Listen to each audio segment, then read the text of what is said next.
Hey Dana. All right, we're gonna do a null analysis here. I'm trying it first time for this. So we'll just kind of watch through this just a little bit. And I appreciate the reminder yesterday with regards to the fact that this is your maybe second time sweep rowing since the pandemic.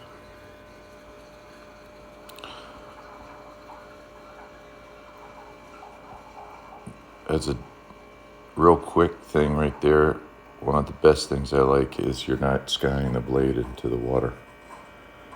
That's really good.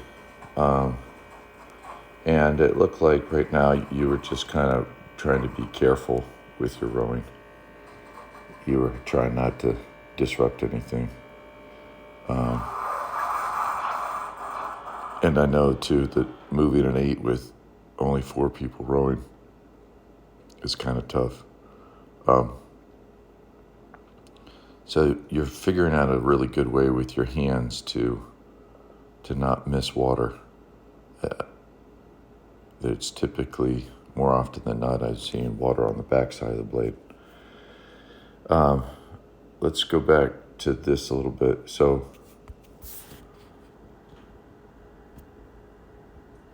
all right, so I'm going to shift this back a little bit. Oops. All right, so we can kind of see right from the finish of that stroke, we're pulling in, we're pulling in, we're pulling in. And maybe you need to have, in that situation, you ended up adding a spacer. But I think it's more of an issue with your hand and elbow position, because that handle right there, and you've got good layback, that handle should be a lot higher. It should be like just below the boob area. And if it were completely buried, you'd probably be running into the boob area. So I'm going to zoom this back out just a little bit.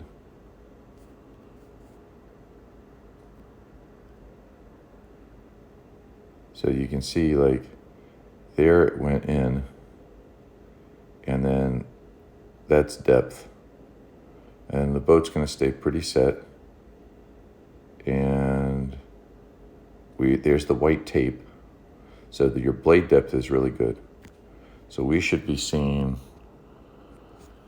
from a handle height perspective, we should be seeing that handle stays on target all the way through. But you can see, look at it beginning to surface out right there. Oop. And your arms are maybe 1/3 bent. So we're really not trusting the handle all the way to the body. And we're pulling it to the waist, and we call this washing out. And that's one of the big things I see. So outside hand rowing would have been a good thing today, but it was kind of a crazy day. So so the release is good in the sense that that's the right height, and that's where it would have been down, but it needs more of an in and then a down to come out. And then the body angle is good. And I know you're looking at your blade here, but right there, we're probably at compression, maybe over compressed, but we're pretty good. And we shouldn't have any more body angle. But then there's over compression, and then body angle changes, and now we're going to see the seat right there. Look, right as you're putting that blade in, the seat moves backwards. And now you're putting it in, and now you have really no core leg strength, over compressed. And then the counter to that is to open up. So you changed body angle right at the last second and then reopened it up. The blade went deep. Now the handle's really low. I mean, the handle is kind of artificially high. And then if you kept it on that plane, and it's pretty good, you probably just kind of set, that spacer. And then again, the washout. That one wasn't as bad as the previous one. So body angle is set. No more change of that. We're at about 2/3 slide. And there's, look at the shoulders heading down. Body angle is still changing, still changing, still changing. And then boom, look, you over compress. There's nowhere to go except the butt now has to move back to the bow. And then we're putting the blade in. So the butt's changing direction and the blade's not quite in yet. See that? And now we add into that a last second roll around the catch, inside shoulders higher than outside shoulder. And we're coming in and butt is beginning to move, blade is going in, and proper depth lock on is there. So we're about halfway through the slide before we achieve any sort of lock on. And then, like I said, it looked like you were rowing careful. I don't really see any bend in the oar. A little bit, there was right there, maybe a little bend, and now you're already starting to pull to the waist.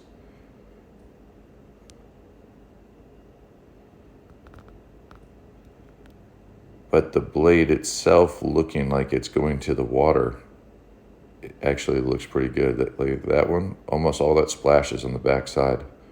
That's actually a very nice looking catch. Like, that's how I want blades to look.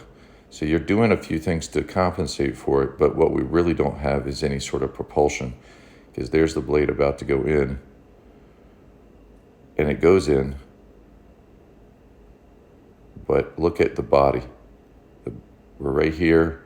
At least you let the arms flow up, but then you collapse with a big last lunge, and then you counter that with a little bit of lift. And that really should have been your body angle all along, not trying to get any more. And then we just don't really have any bend on the oar, so that's more of a propulsion thing, and maybe you're protecting your back. It got a little deep. You can see like it went in. There's white, so it should have stayed that depth. And as you lift the shoulders up, it's getting deep, deep, deep, deep, deep. And then we call this rowing over the barrel. Through mid-drive, it's deep. Hands are really high. They got nowhere to go.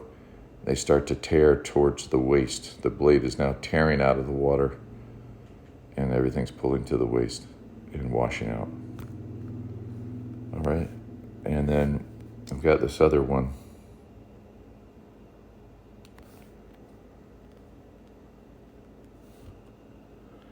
And we can maybe zoom in and see. So we got some sculling action going on with our right hand, and you can see where that coverage is with that outside hand. At least you're not leaning away from the rigger as you're trying to get the blade out. You're staying right down the keel. That's good, but we're feathering with both hands. So I'm gonna have to show you a little bit more. And I know it's complicated when you haven't really done much of that. But a lot of that is not turning that hand right there. And I'll show you how to kind of tap that out a little bit better. But the fact that that wrist is broken, that's where you're feeling stuck, and then you got to pull it to the waist. So we'll work on that. So hopefully that helps. Your good friend Patty. So I'll be making one for her. All right. Oh, sorry about that. And let me see if I can get out of this.